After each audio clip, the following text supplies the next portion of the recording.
Welcome back to the Lehigh Valley Arts Podcast, where we will explore the local arts culture and community in the Lehigh Valley. We'll be doing this through conversations with individual artists, administrators, and organizations. We'll discuss all types of mediums with the goal of enriching local arts culture. Hey everyone, and welcome back to the Lehigh Valley Arts Podcast. I'm Ben, and this week we have local artist Abraham Darlington. Abraham Darlington is originally from Philadelphia, Pennsylvania.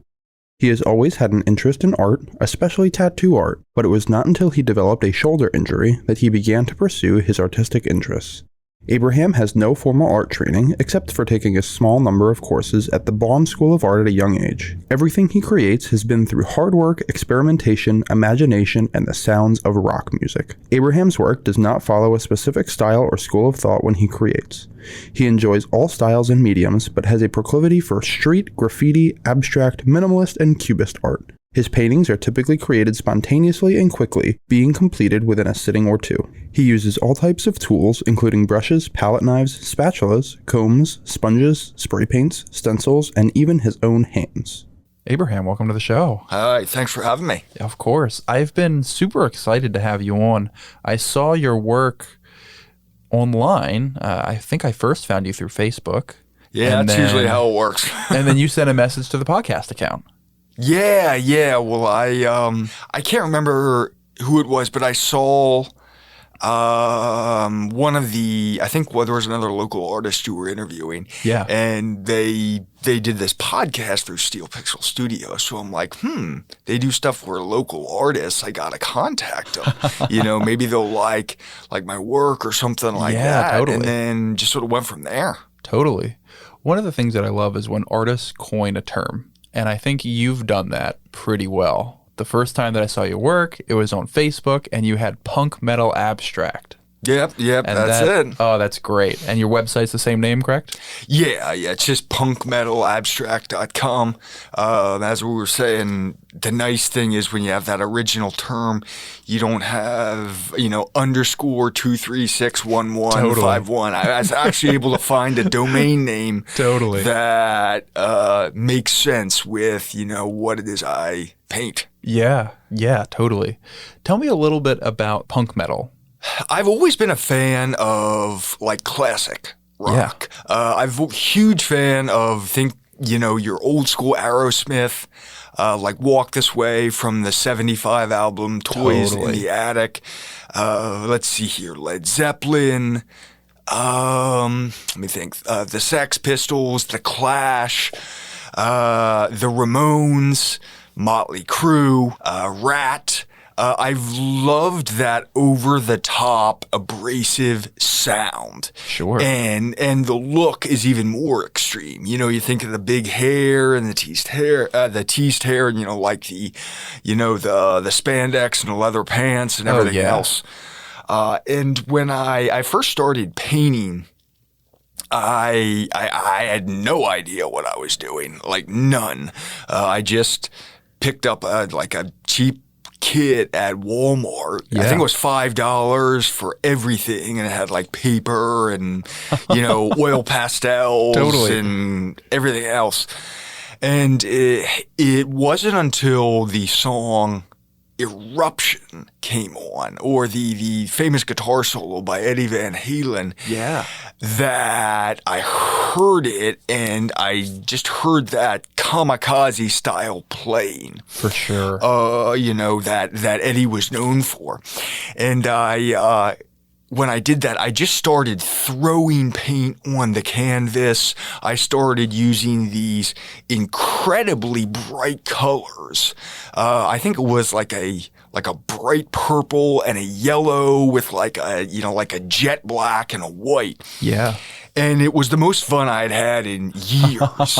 And there was something about that spontaneous creation that just made me say, this feels good. I like this. Totally. And as I went with it, I noticed my paintings were often inspired or driven by the aggressive riffs, the very, fast rhythms, and the sort of that rawness of those 70s and 80s bands. For sure. And when I think about it, so much of my painting style is reminiscent of that. It might seem sort of like an odd analogy, but if you think of like traditional artists who maybe they're landscape artists, Sure. and they've been to 4 years of art school, if you maybe think of them as like classic musicians, like Mozart, then that makes me the Steven Tyler of the art world. Sure. Because it's very non-traditional, and it captures the way I paint is just, I think it captures that same rebellious spirit, that sort of that angsty, get it out and go with it flow. And Totally. It has that over-the-topness that you see with punk rock and heavy metal. And that's where the term punk metal really sort of came from. That's awesome. Because I tried to, figure out, it's like, am I a realist? Am I an abstractionist? And, you got all these different art terms. And I'm like, you know what? Punk metal, that's it. That is, those two words describe, it's like music on canvas. For sure. In so many ways. What does that look like when it comes to your process? Are you one that typically works on pieces very quickly, or are you one that usually takes a while conceptualizing and working on these pieces? Oh, very quickly. Yeah. Like when you think of another reason I sort of went with punk metal is if I understand correctly, a lot of the best music albums, like Van Halen's first album in 1978, they're cut quickly. Jimi Hendrix's album was made in I think it was like a couple days. Black Sabbath cut their album in a couple days. Some of those very groundbreaking original albums were raw, and they were created like that. With no questions asked. And with a lot of my work, it's that way. Like, I don't plan anything out. I don't do pre-sketches. It's just in the moment. And it's impulsive in many ways. I don't question, should I put this here or that there, or do these colors work together? If it feels good and I like it, I do it. Totally. That's simple. Yeah. One of the things that we oftentimes cover on the show is art education and what that means to the individual. Now, you shared with me before that you are not classically trained. Correct. As an artist, but that you really have used this inspiration of punk metal and hair metal and like all this late 70s, early 80s music as a jumping off point to get into this, right? Yeah. I want to hear a little bit more about your visual artist inspirations. I think, art school is a wonderful thing. Sure. I think I enjoy looking at realism. When I walk into an art gallery and I see some of these oil paintings, whether it's a landscape or it's like a figurative painting, these artists are phenomenal and they create beautiful works. And it's, despite me, liking to look at them, I never really enjoyed painting them. So I admire realism, but I just very often don't have the joy of the process of the making. So, when I paint, I don't approach it in an academic way. I don't tell myself, all right, according to the rules of design or X, Y, and Z, it should look like this or should look like that. Or, I will do things that I guess are sort of no-nos. So if I understand some rules, like I've been told you never want to put the subject or like a focal point right in the center of a canvas. For me, even if you look at this one, clearly you can see it's close to the center. Yeah. Or I've been told, some people are like, you know what, don't use black whenever you create a shadow.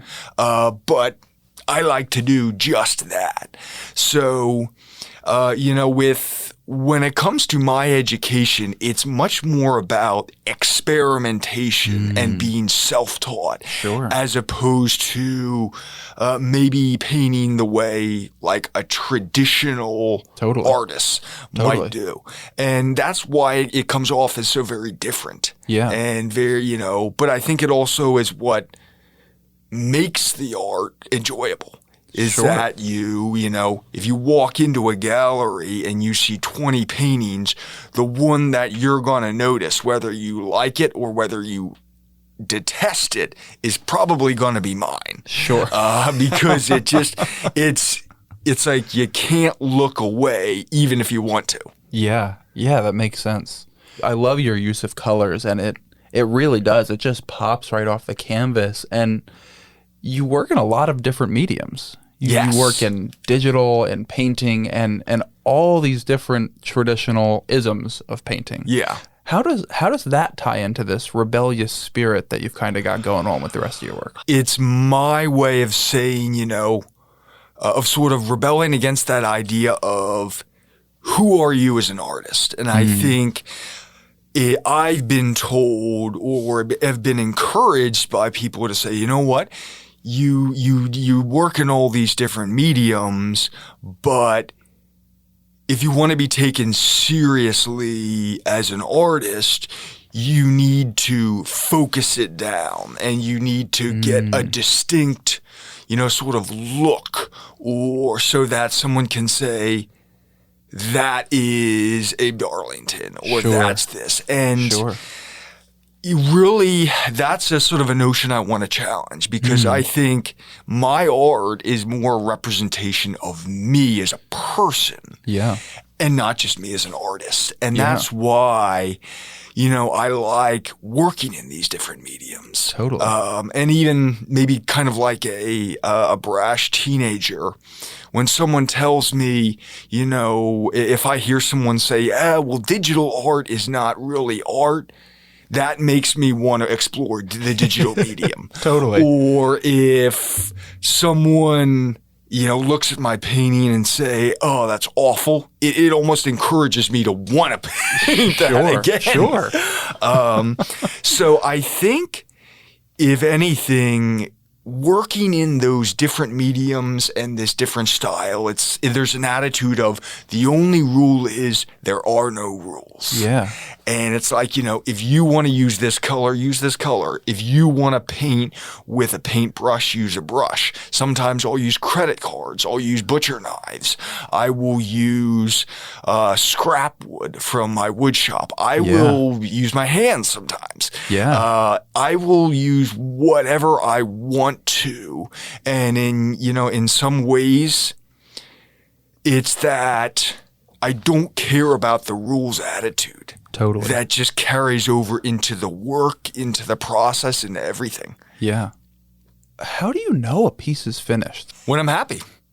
Because when I paint, it's the mood, it's the attitude. And that's why very often the mood that is set for a piece of work is often set by the music I'm listening to. Rather than telling myself it has to be done this way or it has to look like this, when I start thinking about it, that's when I'll overdo it or I'll underdo it, or it doesn't look right. And because I paint so viscerally, or it's so intuitively, I try to keep it simple and say, don't think, is it done? Are you happy with it? Sure. And when I'm happy with it, I stop. That's awesome. And I try to, so it really is sort of a listening to my conscience and just sort of a sense of how am I feeling. And the neat thing is because of that, some of the work I create, I've made some of my best paintings I've made in 10 minutes. Wow. Others have taken me days to make. So it really, again, and every painting's unique. That's the wonderful thing is that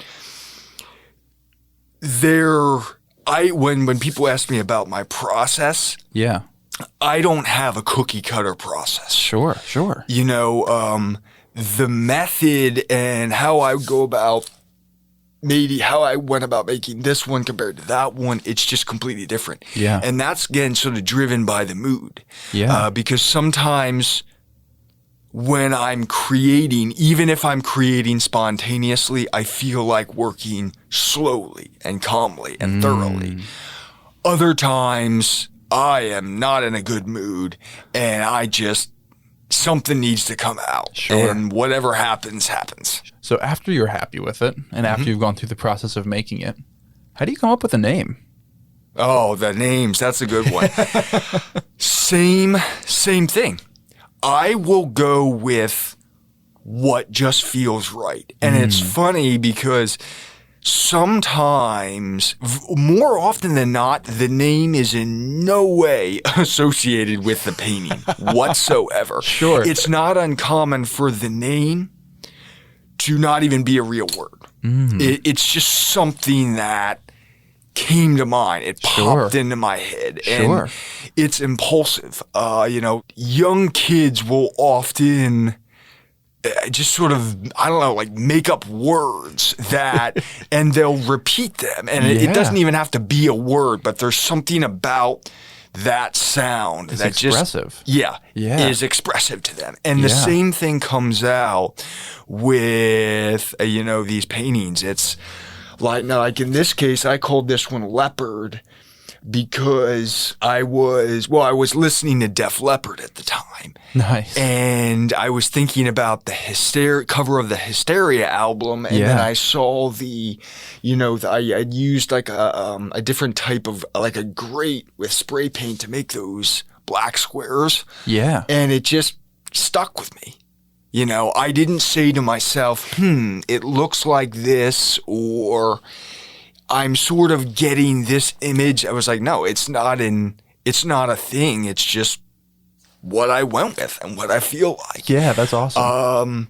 And it, again, is very much like the style. I try not to think too much about it. It's just something that kind of it just sort of hits you in the gut and you go with it. Leopard's one of my older ones. It's an original mixed media painting. It's one stretched canvas, and it's framed. Most of my paintings, not all, but I love square canvas. So quite a few of my paintings are 20 by 20. Okay. So they're larger. Yeah. But they're not so big they can't be hung in like an apartment or a house. And I usually cover it in either like a gloss or a matte sealant, and it's signed. And even with my signatures, I take a rebellious attitude, which is when I sign, I always sign big. Yeah. And I use like a gold pen. And, I was thinking of the story of John Hancock, and I think it's the Declaration of Independence, where, everybody was sitting there and signing their name on the document in very small, appropriate lettering, and then John Hancock comes in and he writes it really big in massive lettering. And that same attitude, that sort of that unabashed, unapologetic attitude, even through the signature comes at it. Because I've met some traditional. There are some very old school artists. They're like, oh, you gotta sign your name tiny, and it needs to be, you shouldn't do this or that. And it's like, that's not me. I have all the more respect for you, but that is not me. It's going to be loud and in your face. Oh, for sure. I want to talk about these colors. I want to talk a little bit about this composition. And I'm going to try and describe this for our viewers real quick. And then you can tell me how I did. All right. Sounds good.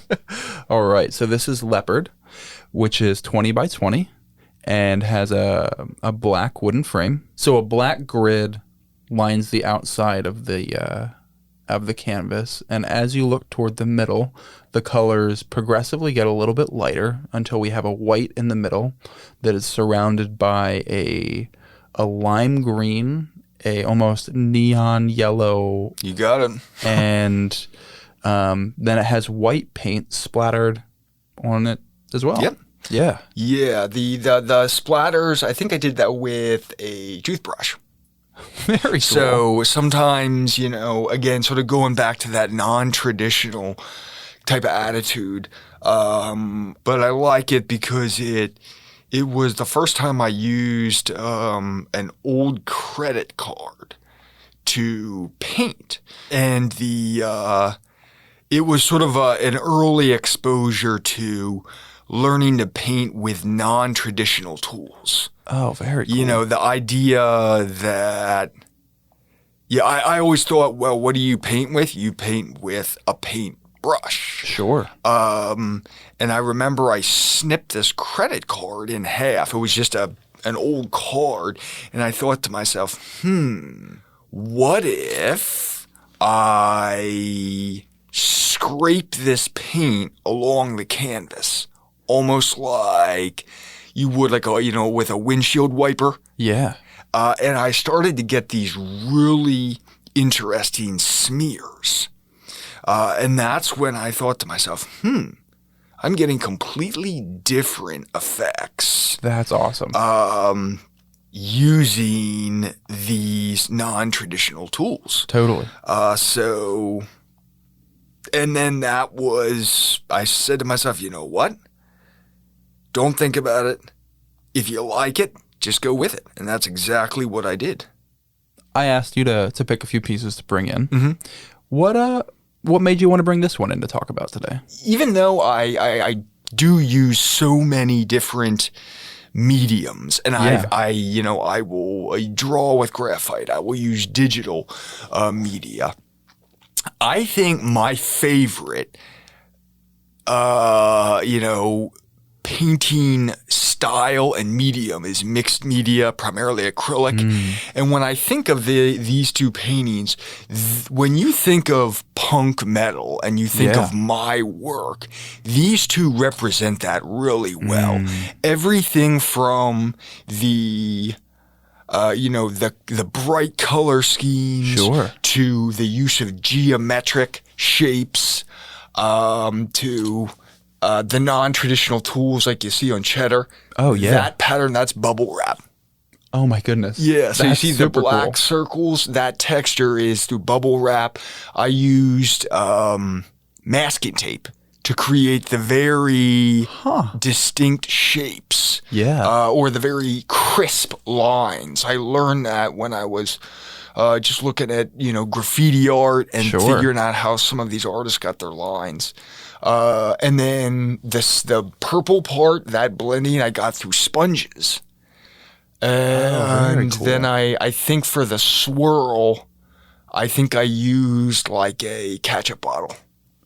Like an old squirt bottle or something like that with, a mixture of like acrylic paint and a type of like a glue to get this raised texture. So, that's so cool. When you think about, everything about from the abstract nature to it, to the color scheme, to the tools I used, to the size of the canvas, that is my favorite and probably the most signature look among all my works is to, so when you think Punkmetal, that is, really what you get. Totally.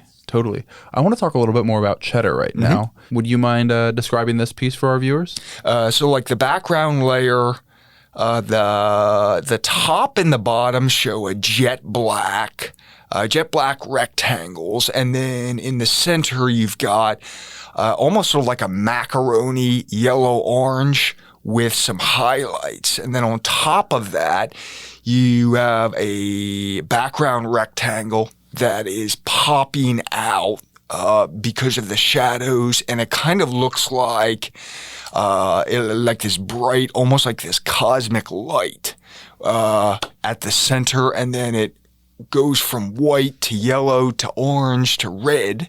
And then the next layer, you have 2 purple rectangles with a little bit of a gradient progressing to white as you get closer to the center. And then you have a final bar, which has almost like a peanut butter yellow-orange with some reds and purples, and then this swirl over the front of it. And you see that that finishing move, so to speak, in a lot of my work, and it really adds an energy and emotion to things. Totally. Yeah, it adds this frenetic energy to the whole piece. That's just it takes it to a whole nother level. That paired with the white swirls that are over top of the bubble wrap textures, the splashes. Yeah, those are, man, that all works together so well. And that juxtaposition of white in the background with the jet black swirl that's over top of the rectangles. That's super cool. Thank you. Yeah. So, and that's one of the ways I like to build depth. I know. I think that's a reason I really like acrylic paint is because it dries so quickly, and it allows me to build layers the way I do. Whereas there's no way, at least not that I'm aware of, that I could make a composition like this using oil paints or watercolors. It's going to have to be acrylic. So yeah, that makes sense. It's if someone were to ask me what is it, I would tell them it's nothing. It's just a painting. And it's really, in an awful lot of my work, it's the effect is what makes the painting. It's either the depth or the brightness of the colors. Or in this case, one of my favorite color schemes is using purple with like a yellow orange, and you get that nice complement. Yeah. And it just, you look at it and say, wow, I like those colors. That's really cool. And then that's it. It's like, you like it. It's cool. You want it. So now go out and buy it. Well, speaking of buying your work, you have your work priced very affordably. Tell me a little bit about the decision to price your work that way. Well, the slogan of my website is, it's Punkmetal Abstract is the site, and it says quality art, affordable cost. And for me, I don't develop this sort of like an emotional attachment to a lot of my work. Instead, it's the process of making it that really I get joy out of. And for me, something that I love is the fact that I can price the work so that it's affordable to the masses. I'm going to go out on a limb here and say, more often, most of the population can plop down, they can't plop down $1,000, $2,000 or more dollars on original artwork, because even if they want to, it's very pricey. Whereas in my case, so many of my buyers have said, I've never purchased artwork before. And because the prices are reasonable, they can take it home with them, and they can actually enjoy an original, one-of-a-kind painting, and not just a print. Yeah, and you have your payment structure so easily set up on your website. I mean, you have PayPal on there, and you can add it to your cart and buy it right there. Pretty much, it's set up just like Amazon. Yeah, you just do it right on your phone, and in a couple clicks, you go from there. I try to make my website as easy to navigate as possible. Totally. And since I've got so much work, I know that when people do look to buy, the first thing they're thinking about is how big of a painting do I want? And that's why as soon as just about as soon as you get onto my site, it'll have it broken down by, sizes and dimensions. So you don't have to look through, 250 paintings or however much is on there. Yeah. Yeah. I enjoy that you have it broken down by size because it makes it so easy. And most people go in, and if they're looking for a piece to put in their house, they generally have dimensions that would work in that space. And having it available to purchase broken up that way is perfect. And it ships too. That's the other nice thing is that the shipping, all the shipping I do is through USPS. Okay. And they've been very, very, very good. And with the shipping, shipping charges are automatically calculated, based on pretty much the same way, again, Amazon does it. So it's,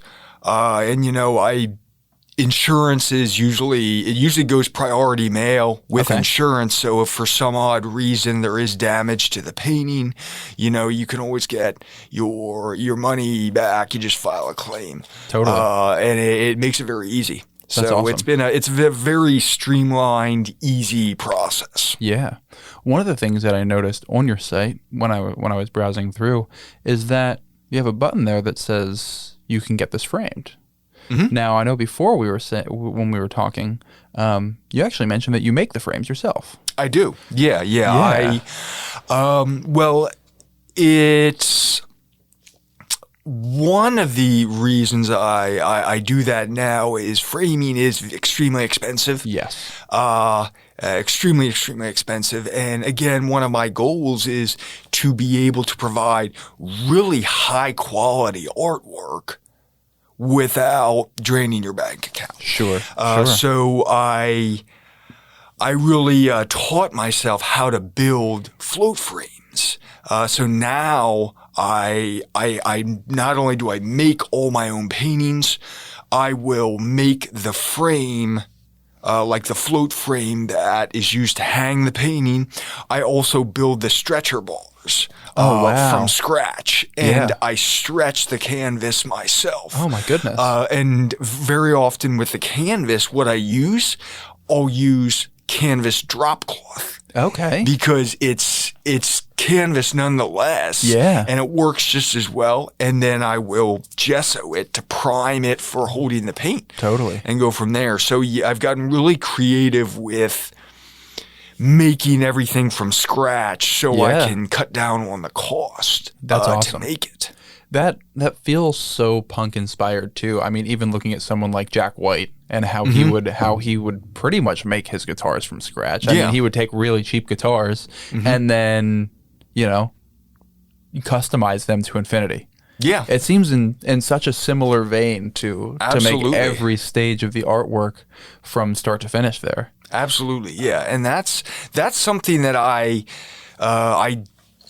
started to do as I'm always looking to do new things and to sort of take your art up a notch, and it's a fun part of the process. Yeah, is making the materials, and there's something about creating something from literally nothing. For sure. That is a great feeling. Yeah. It's like rather than buying a house, imagine if you built your house from the ground up. Yeah. And you put in every nail, every screw, you did absolutely everything. For sure. There is a great sense of joy I would think you get with that.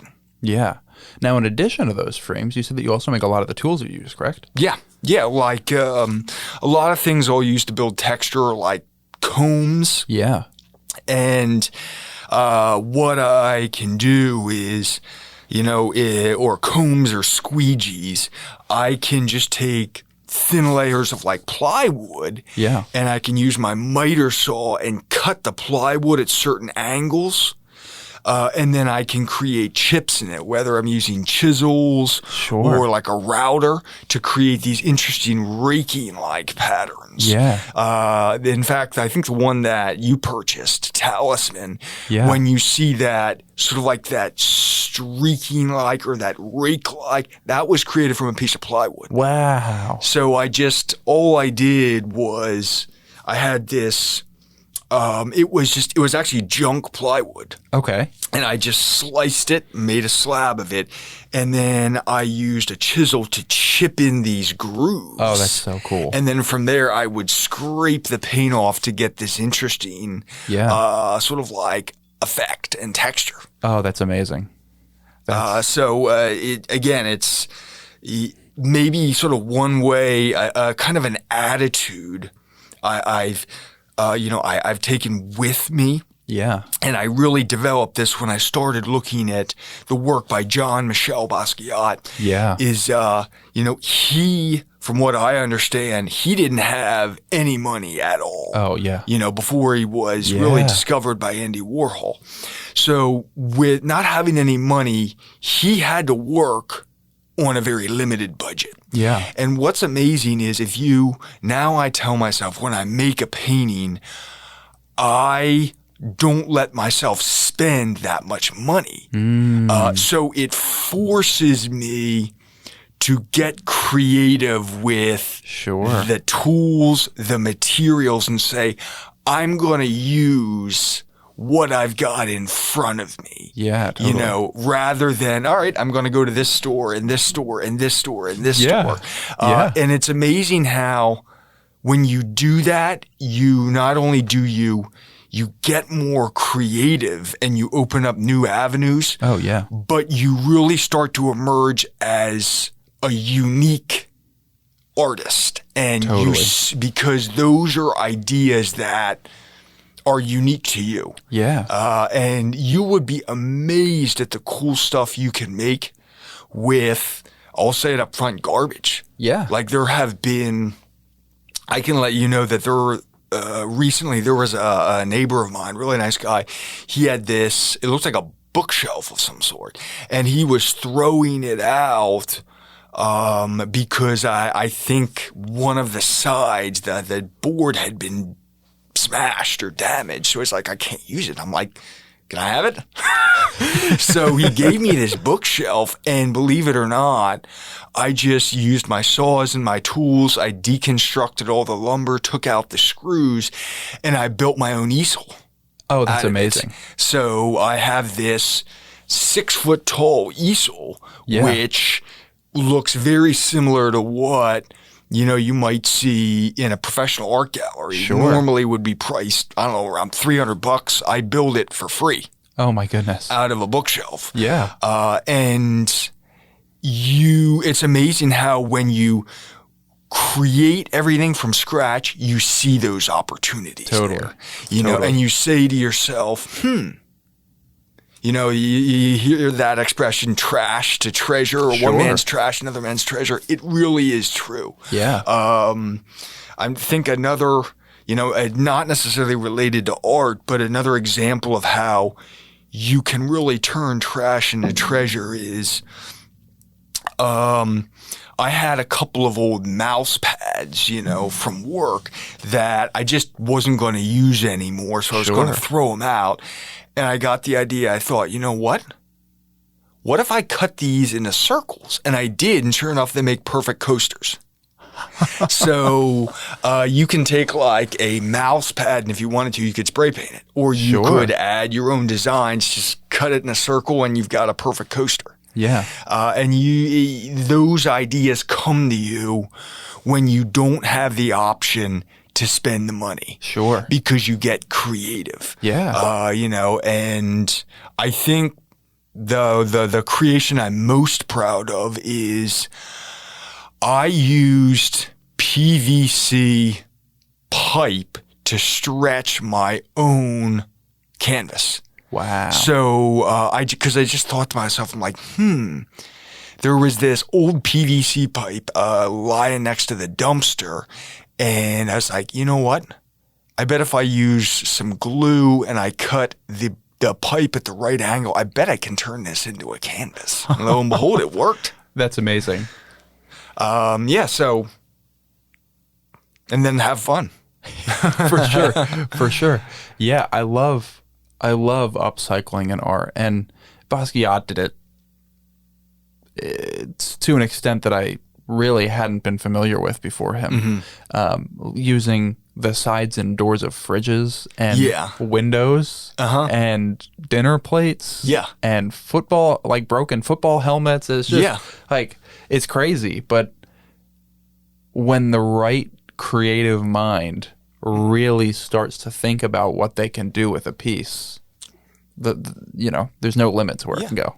That's absolutely right. And I think something that's encouraging is I tell people who they might see my work and they like it, I tell them I really believe artists are created, not born. I think just as, even though mathematics is really what I spend a lot of time doing as my full-time job,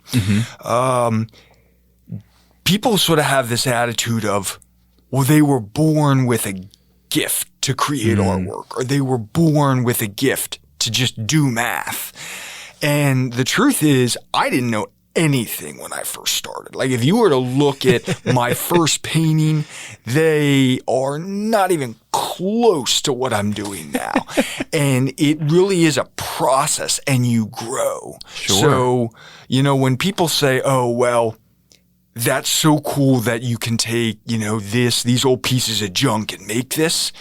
And I just tell them, well, you can do that too. Yeah. It's just a matter of it's experience. And you really have to learn to think outside the box and go with an idea that even if it seems crazy to the rest of the world, you try it. Totally. And that's how you build that creative mind. I think there's a famous piece of artwork. It was like a series of spoons.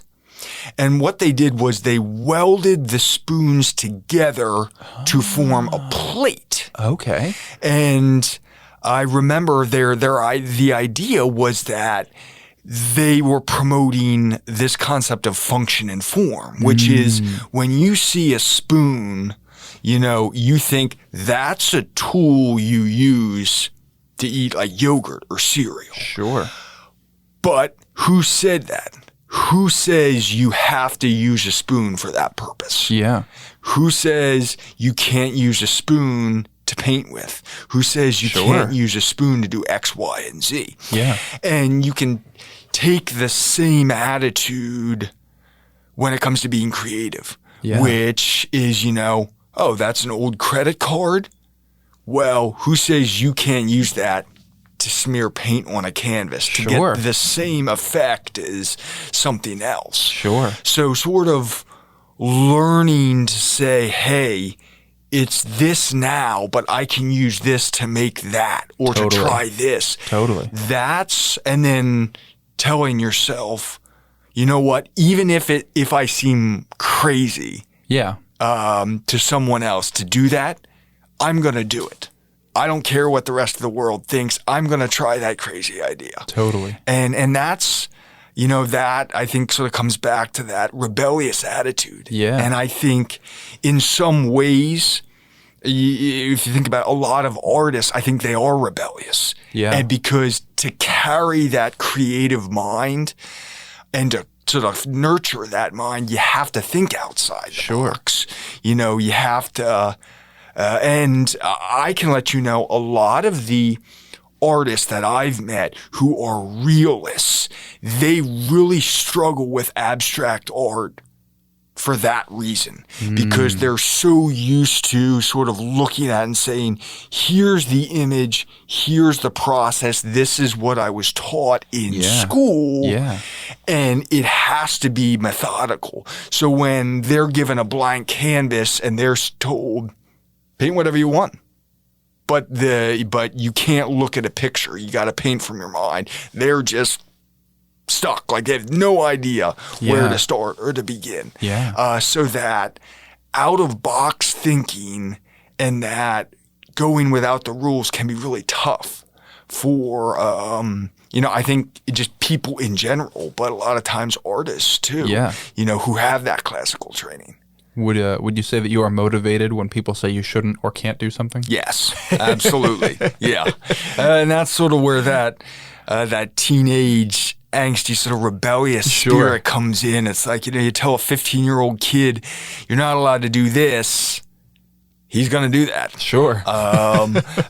It's just kind of, I hate being told what to do.